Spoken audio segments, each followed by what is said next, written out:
Welcome to Shraddha Vallabh Academy. Good morning, students. Today we will study Indian Constitution.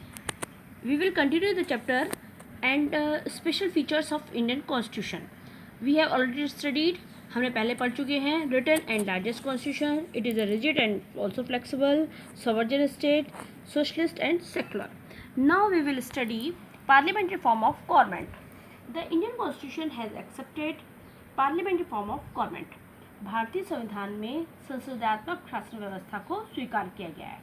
Under this system the power of executive vest in the council of ministers and president. इस system में executive की जो power है वो किसमें है? Council of ministers में और प्रेसिडेंट में. प्रेसिडेंट इसका केवल नाम मात्र का हेड होता है. The council of ministers follow the principle of combined responsibility. जो काउंसिल ऑफ मिनिस्टर है उसकी एक कंबाइंड रिस्पॉन्सिबिलिटी होती है. इन केस अगर कोई नो कॉन्फिडेंस मोशन पार्लियामेंट में पास हो जाए तो पूरी कैबिनेट मिनिस्टर्स को एक साथ रिजाइन करना पड़ता है. Next is federal form of government. As per the first schedule of constitution India is a federation of states. हमारे देश में कॉन्स्टिट्यूशन ने एक्सेप्ट किया है कि federation of states. It means कि इस टाइप का गवर्नमेंट का सेटअप होगा कि जो सारी पावर है गवर्नमेंट की वो केवल एक जगह सेंट्रलाइज नहीं होगी. ये सेंट्रल गवर्नमेंट और स्टेट गवर्नमेंट्स में डिवाइड होगी.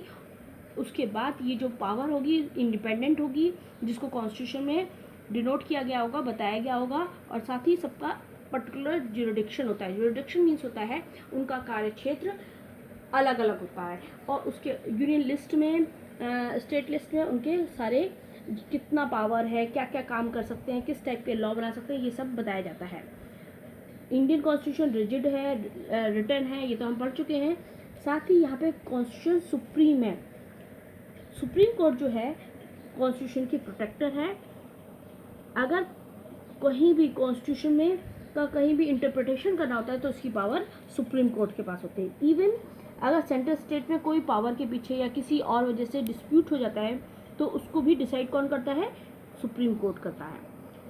नेक्स्ट जो विशेषता है हमारे कॉन्स्टिट्यूशन की वो सबसे इम्पॉर्टेंट है इंडिपेंडेंट एंड इम्पार्शियल जुडिशरी.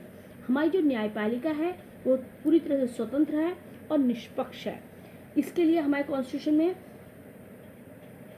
ये क्यों है कि जुडिशरी जो है इंडिपेंडेंट है, उसकी पावर कॉन्स्टिट्यूशन में इंटरप्रेट की जाती है. इवन ये प्रोटेक्टर है फंडामेंटल सिटीजन्स के फंडामेंटल राइट्स के लिए. इसलिए हमारी जुडिशरी का इंडिपेंडेंट होना बहुत ज़रूरी है. Constitution has given power to the judiciary to review laws. यहाँ तक कि कॉन्स्टिट्यूशन को ये पावर दी गई है कि पार्लियामेंट में या लेजिस्लेटिव असेंबली में जो भी कानून बनाए गए हैं वो अकॉर्डिंग टू कॉन्स्टिट्यूशन है या नहीं, इसको जज करने का काम, इसको रिव्यू करने का काम भी जुडिशरी करती है.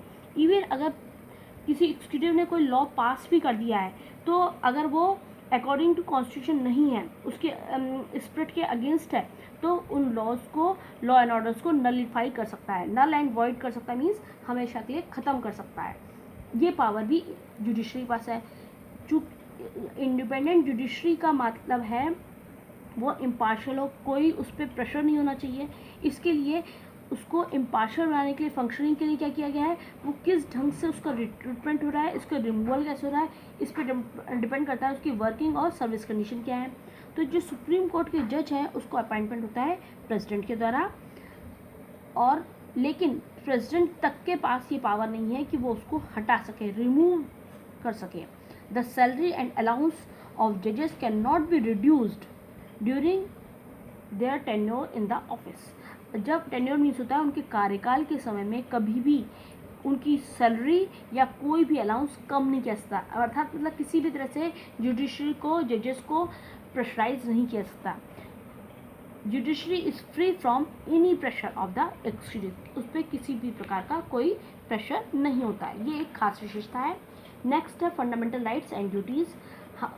सिटीजन्स के ऑलराउंड डेवलपमेंट के लिए, संपूर्ण विकास के लिए उनके पास फंडामेंटल राइट्स होने बहुत ज़रूरी हैं. हमारे कॉन्स्टिट्यूशन में उन्हें दिया गया है. अगर किसी तरह का वायलेशन होता है, अगर किसी भी तरह से किसी भी सिटीज़न के उसको उनके फंडामेंटल राइट्स से वंचित किया जाता है तो वो डायरेक्ट हाई कोर्ट में या सुप्रीम कोर्ट में अप्रोच कर सकता है. लेकिन इमरजेंसी टाइम में सिटीजन्स के fundamental rights can be suspended, उसको निलंबित कर दिया जाता है, उसको ख़त्म कर दिया जाता है इमरजेंसी टाइम में केवल। इसी तरह से 1976 में 42 अमेंडमेंट के द्वारा कॉन्स्टिट्यूशन में फंडामेंटल राइट्स के साथ साथ फंडामेंटल ड्यूटीज़ भी इंडिया सिटीजन्स के लिए कॉन्स्टिट्यूशन में दी गई हैं। तो ये है हमारे फंडामेंटल राइट्स के बारे में। उसके बाद है directive principle of the state. यहाँ तक कि कॉन्स्टिट्यूशन ने जो गवर्नमेंट रन कर रही है उसको कुछ डायरेक्टिव प्रिंसिपल्स दिए हैं, उसको कुछ दिशा निर्देश दिए हैं कि इस तरह से शासन चलाना है, पॉलिटिकली, सोशली, इकोनॉमिकली प्रोग्रेस कैसे करनी है। लेकिन ये कंपलसरी नहीं है, ये उसको सिर्फ डायरेक्शन है कोर्ट के द्वारा दी गई, उसको इन्फोर्स नहीं किया जा सकता। इस तरह से कॉन्स्टिट्यूशन ने has given the right to the vote to all its citizens, universal adult franchise. ये एक बहुत बड़ी विशेषता है हमारे कॉन्स्टिट्यूशन की। 18 ईयर्स के सिटीजन्स को, चाहे वो किसी भी जाति के हों, धर्म के हों, भाषा के हों, चाहे कोई भी मेल हो चाहे फीमेल हो, सबको ये राइट है, हर एक इंडियन सिटीजन को ये राइट है कि वो वोट दे सकता है। उसके वोट की उतनी ही वैल्यू है, सबकी समान रूप से है। अब एक है सिंगल सिटीजनशिप। एक इम्पॉर्टेंट चीज़ है कि इंडियन कॉन्स्टिट्यूशन में ये प्रिंसिपल को अडॉप्ट किया गया है, सिंगल सिटीजन। हम चाहे कहीं भी हमारा बर्थ प्लेस रहा हो, चाहे हम ऑल ओवर इंडिया में कहीं भी जा सकते हैं, कोई भी जॉब कर सकते हैं, हम पूरे देश के सिटीज़न कहलाएंगे। ये सिंगल सिटीजनशिप हमारे देश के संविधान में हमें दी गई है। ये हमारे कॉन्स्टिट्यूशन की मुख्य विशेषता है। Now we have completed this chapter.